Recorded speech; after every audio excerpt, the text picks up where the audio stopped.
ஃபோனும் சுவிட்ச் ஆஃப் ஆகிட்டனால என்ன பண்ணுறதுன்னு தெரியாமல் வீரா முடிச்சுட்டு நின்றுட்டுருக்காங்க. அப்போ சூர்யா கார் அந்த பக்கம் போனது.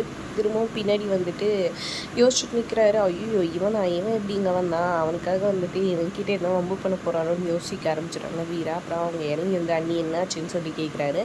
இல்லை இந்த மாதிரி பிரேக் டவுன் ஆகிடுச்சு அப்படின்னு சொல்கிறாங்க. இந்நேரத்துக்கு எந்த மெக்கானிக்கும் இருக்க மாட்டாங்களே, ரொம்ப தூரம் வேறு இருக்குதே, சரி வாங்க நான் உங்களை ட்ராப் பண்ணிடுறேன் அப்படின்னு சொல்கிறாங்க. இல்லை அதெல்லாம் வேண்டாம் அப்படின்ற மாதிரி வீரா சொல்கிறாங்க.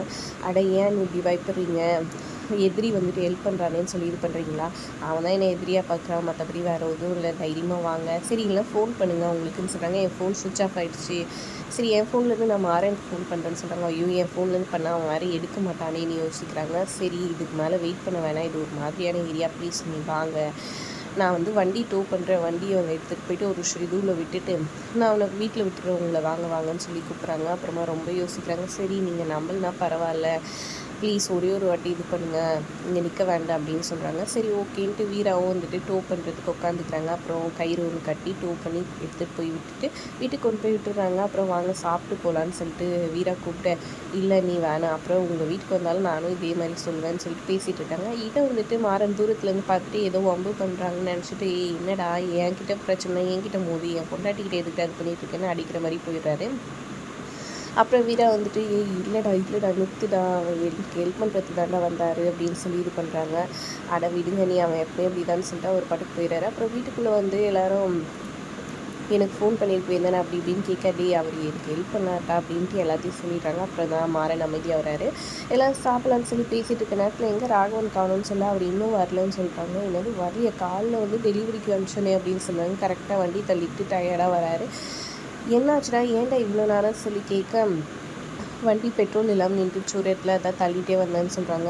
அப்போ பெட்ரோல் போட்டு போயிருந்தேனே, எவ்வளோ பெட்ரோல் பங்க் இருக்குன்னு அவங்க அப்பா கேட்க, இல்லைப்பா பெட்ரோல் காசு இல்லை அப்படின்னு சொல்கிறாங்க.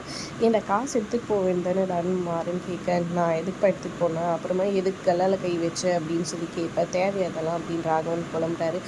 ஏன்டா இப்படி பேசிகிட்டு இருக்கேன்னு ரெண்டு பேருக்குள்ளே வழக்கம் போல் வந்துட்டு தள்ளுமுள்ள நடக்குது. எப்பா அவன் முதலாளி இதுவெல்லாம் வீட்டு அங்கே வச்சுக்கோ, இங்கே எல்லோரும் சமந்தான், இங்கே ஈக்குவல் தான், நீ இங்கெல்லாம் வந்து பேசாத, அத்தை எனக்கு பசி சாப்பாடு எடுத்துவேன்னு சொல்லிட்டு உள்ளே போயிட்டு ஏன் இப்படி பண்ணுறான்னு யோசிச்சுட்டு இருக்கிறாங்க. அதுக்கப்புறம் திரும்பவும் அவர் வந்து சாப்பாடு எடுத்துன்னு அத்தை அப்படின்னு சொல்லி அவங்க அத்தை எடுத்து வந்து வைக்கிறாங்க.